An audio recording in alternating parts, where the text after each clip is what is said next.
আমাদের ইমানি ভাবনাকে নষ্ট করার জন্য কাফের মুশরিকরা আমাদের দেশের দ্বীনি শিক্ষাকে বন্ধ করে দিয়ে শুধুই মাত্র জাগতিক শিক্ষাকে প্রতিষ্ঠা করতে চায়, যেন আমাদের ভাবনার ভেতরে আল্লাহ বিল্লাহ না থাকে। মানুষের ভাবনা, মানুষের চিন্তা ভাবনা, এটার পরিবর্তনের জন্য আমাদের আকাবের বুজুর্গরা দাওয়াত ও তাবলীগের নিজাম চালু করেছে। উদ্দেশ্য কি? উদ্দেশ্য হলো মানুষের ভাবনার জগৎকে সুন্দর করা। আমাদের প্রজন্মের কানে এক সময় সকালবেলায় কোরআন ঢুকতো, যখন মক্তব চালু ছিল, সবাহি মক্তব এগুলো যখন ছিল, তো সবাহি মক্তব যখন রানিং ছিল, ওই সময় ছেলেরা সকালবেলায় ভোরবেলায় উঠা মক্তবে যেত, তো ওখানে যায় কোরআন শুনতো অথবা কোরআন পড়তো। ওদের ইমানি হালত ছিল আলাদা। আর এখন সকালবেলার মক্তব বন্ধ। কেজি স্কুল চালু হয়েছে, এটা সকালবেলায়। এ ব্রাক স্কুল সকালবেলায়। যত কিন্ডার গার্ডেন স্কুল আছে সব সকালবেলায়। আমাদের ছেলেরা যেন সকালবেলায় আলিফ বা তাসা না পড়তে পারে, সূরা ফাতিহা না পড়তে পারে, এই আয়োজন সারা দেশব্যাপী। সঙ্গত কারণে প্রজন্মের সন্তানরা এখন ধর্মভীরু না, গুণাপ্রিয়, পাপাচার প্রিয়। কারণ এদের সকাল শুরু হইতেছে গুনাহের আওয়াজ দিয়া, ঢোলের বাড়ি দিয়া সকাল শুরু হইতেছে। স্কুলে যাবে, ঢোল বেরোবে আর পিটি করাবে। সামনে আগামীর শিক্ষা প্রজন্ম যেটা আসতেছে, ওদের নসিবে যে কি আছে এটা আল্লাহ পাক ভালো জানে। এখন তো তাও কিছু একটা দিন শেখার আগ্রহ মানুষের আছে।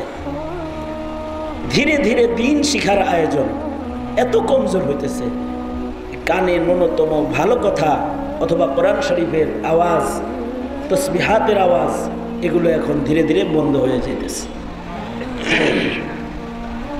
কোরআন যদি কারোর কানে না দেওয়া হয়, যার হৃদয়ের ভেতরে কোরআন প্রবেশ না করানো হবে, তার ঘরটা, তার হৃদয় ঘরটা হবে কাল বাইতুল খারিব, অনাবাদী ঘরের মতো।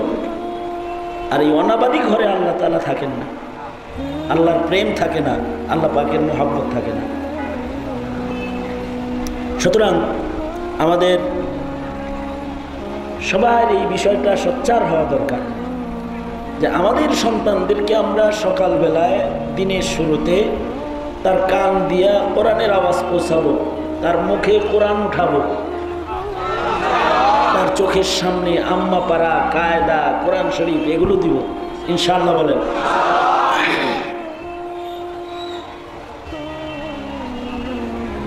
আজানের ধ্বনি, যখন আজান শুনি আমরা, তো সুন্নাত হলো আজানের জবাব দেওয়া।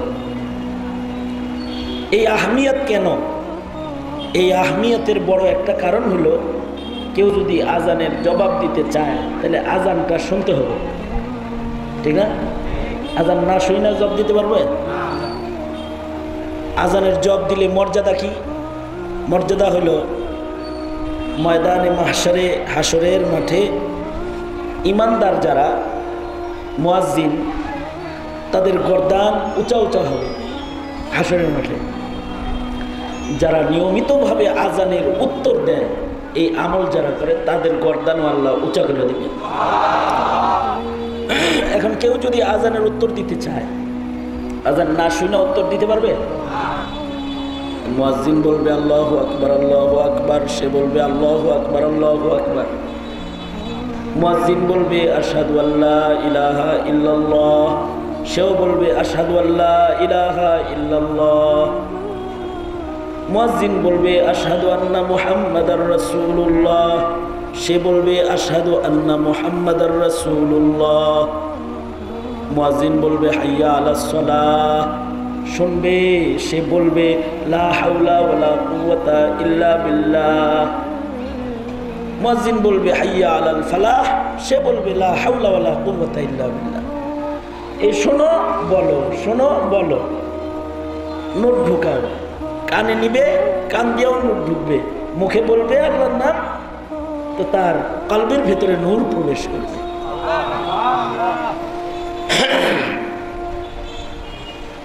আল্লাহু আকবার ধ্বনির বিরোধিতা করতেছে এখন নাস্তিকরা। কানে যেন আল্লাহু আকবার কেউ না নেয়, মুখে যেন আল্লাহু আকবার কেউ না বলে। এগুলো কলবের জানালা, কলবের ভেতরে নূর প্রবেশ করাইতে হবে।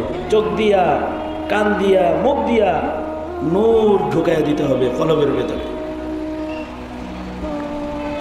ইয়া আইয়ুহাল্লাযীনা আমানুত্তাকুল্লাহ ওয়া কুনু মা'আস সাদিকিন, হে ঈমানদারেরা তোমরা নেককারদের সান্নিধ্যে যাও, নেককারদের সঙ্গ গ্রহণ করো, সোহবত ইখতিয়ার করো।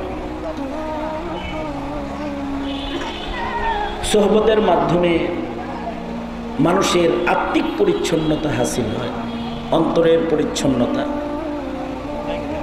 আমাদের অন্তরের পরিচ্ছন্নতা যত সুন্দর হবে, আল্লাহর কাছে আমাদের মূল্য তত বেশি হবে।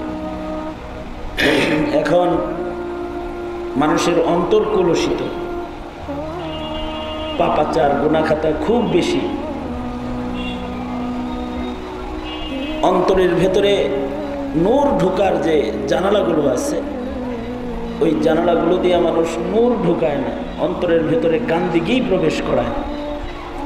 যেমন অন্তরের ভেতরে নূর ঢুকার জন্য, আলো প্রবেশ করার জন্য একটা জানালা হলো চোখ। চোখ দিয়ে যদি কেউ ভালো জিনিস দেখে তাহলে কলবের ভেতরে নূর প্রবেশ করে। আর যদি চোখের দ্বারায় গান্দা জিনিস দেখে তাহলে অন্তরের ভেতরে ময়লা প্রবেশ করে। উদাহরণস্বরূপ মায়ের চেহারা যদি কেউ দেখে, বাবার চেহারা দেখে, তো হজের নূর প্রবেশ করে। বাইতুল্লাহ শরীফ দেখে, কাবা বাইতুল্লাহ এটা যদি দেখে তাহলে রহমত বরকত ভাগে জোটে আর আল্লাহ পাকের মহব্বতের নূর প্রবেশ করে। হাদিস শরীফে আছে, কেউ যদি চোখ দিয়া কাবা বাইতুল্লাহ দেখে তো তাকে আল্লাহ তাআলা 20টা রহমত দান করে। যে রহমতগুলো বাইতুল্লাহর উপরে বর্ষণ হয়, তার থেকে 20টা রহমত শুধু বাইতুল্লাহ তাকিয়ে যে দেখে তাকে দান করা হয়। কেউ যদি কোরআন তাকায়া দেখে তাহলে কোরআনে কারীম দেখার একটা নূর আছে, এমনকি তার সওয়াবের ভেতরেও সব দ্বিগুণ হয়ে যায়।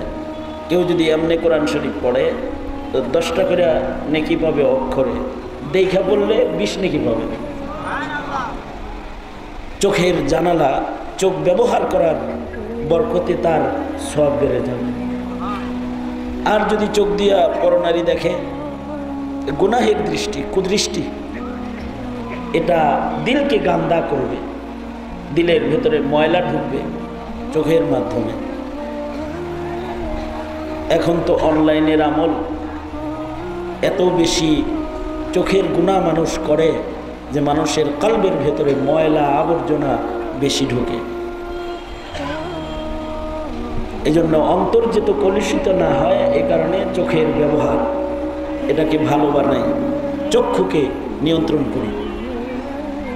চোখ দিয়া খারাপ জিনিস দেখব না ইনশাআল্লাহ।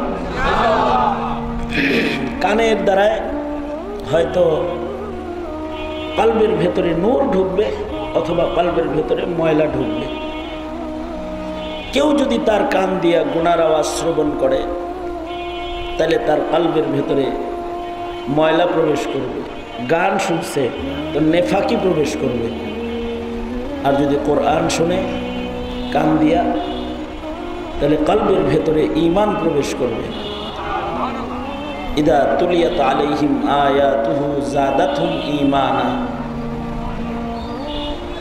বান্দার সামনে যখন কোরআন পড়া হয়, কোরআনের আওয়াজ মুমিনের কানে গেলে মুমিনের ঈমান বেড়ে যায়, ঈমান বাড়ে। এই তাসবিহাতের উচ্চারণ হয়। তাহলে এই যে কান দিয়া কোরআনের আওয়াজ ঢুকাবে তো ঈমান বাড়বে। কলবকে সুন্দর বানানোর জন্য মানুষের দিমাগ, চিন্তাধারা, এই চিন্তাধারার পরিবর্তন লাগে। মানুষের চিন্তা ভাবনা যেরকম হয়, কলবের হালত ওইরকম হয়। কারোর চিন্তা ভাবনা যদি হয় নাস্তিকতা, তো কলবের ভেতরে থাকে নাস্তিকতা। কারোর চিন্তা ভাবনার ভেতরে যদি থাকে ইমানদারি, কলবের ভেতরে থাকে ইমানদারি। কারোর ভাবনার জানালায় যদি কোনো মেয়ে বসে যায়, তখন সে ওই মেয়েটার পাগল হয়ে যায়। কারোর ভাবনা জানালায় যদি টাকা বসে যায়, তখন সে হালাল হারাম বোঝে না, খালি পয়সা পয়সা। কারোর ভাবনা জানালায় যদি আল্লাহ বসানো যায়, আল্লাহকে বসায় দেওয়া যায়, তখন তার কলবে থাকে আল্লাহ আল্লাহ আল্লাহ আল্লাহ। এই মানুষের ভাবনা জানালা যেটা, এটাকে আল্লাহ বসানোর জন্য কিছু পদ্ধতি আছে। মানুষের ভাবনা জানালায় আল্লাহকে বসানোর জন্য আল্লাহর নামের তালিম চালু করা লাগবে। শিক্ষার ভেতরে আল্লাহ বিল্লাহ থাকতে হইব। ললিত কলা শিখাইলে কাজ হইব না। আল্লাহ বিল্লাহ। কাফেরদের চিন্তা ভাবনা যখন খারাপ হয়ে গেছে, তো আল্লাহ তাআলা এ জাতির শিক্ষা দিয়ে তাদের ভাবনা পরিবর্তনের জন্য আল্লাহর নামের শিক্ষা নাজিল করেছেন। ইকরা বিসমি রাব্বিকাল্লাযী খালাক।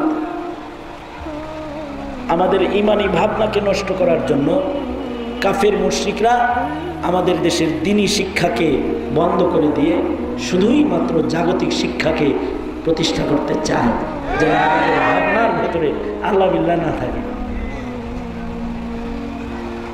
মানুষের ভাবনা, মানুষের চিন্তা ভাবনা, এটার পরিবর্তনের জন্য আমাদের আকাবের বুজুর্গরা দাওয়াত ও তাবলীগের নিজাম চালু করেছে। উদ্দেশ্য কি? উদ্দেশ্য হলো মানুষের ভাবনার জগৎকে সুন্দর করা, দ্বীনের দাওয়াত তাকে দিয়া তার চিন্তা ভাবনাকে আল্লাহমুখী, আখিরাতমুখী করা, এটা মাকসাদ। সামনে বিশ্ব ইজতিমা আসতেছে। বিশ্ব ইজতিমার পূর্বে দাওয়াতি কাজকে জোরদার করি, যেন ওলামাদের সদারতে জানুয়ারির 13, 14, 15 ইজতিমা হবে। এখানে যেন ব্যাপক পরিমাণে সাধারণ মানুষের উপস্থিতি ঘটে। ভাবনার ভেতরে আল্লাহ বিল্লাহ ঢুকানোর জন্য ইজতিমায় যাওয়ার একটা আয়োজন মানুষের ভেতরে ঢুকায় দেয়। দ্বীনি ভাবনা প্রবেশ করবে। এই যেমন এই তাফসীর মাহফিলটা হয়েছে, এইটা বাস্তবায়ন করতে যায় অথবা এটার আয়োজন করতে যায়, কত মানুষের ভাবনার ভেতরে আল্লাহ ঢুকছে। এটা নিয়ে হরকত করছে, এটা নিয়ে প্রচার প্রসার করছে, এটার জন্য মেহনত করছে। ভাবনার জগৎ, এই ভাবনা জানালায় আল্লাহ প্রবেশ করানোর মেহনত। আর মানুষের ভাবনার জগৎকে সহজে পরিবর্তনের জন্য সবচেয়ে উপকারী মাধ্যম হলো সোহবত। সোহবতের মাধ্যমে মানুষের ভাবনা চেঞ্জ হয়। গাঞ্জাখোরের সোহবতে গেলে পরে গাঞ্জা খাইতে মনে চাইবে, ভাবনা আসবে গাঞ্জার। মদখোরের সাথে খুললে পরে ভাবনার ভেতরে মদ আইসা যাবে।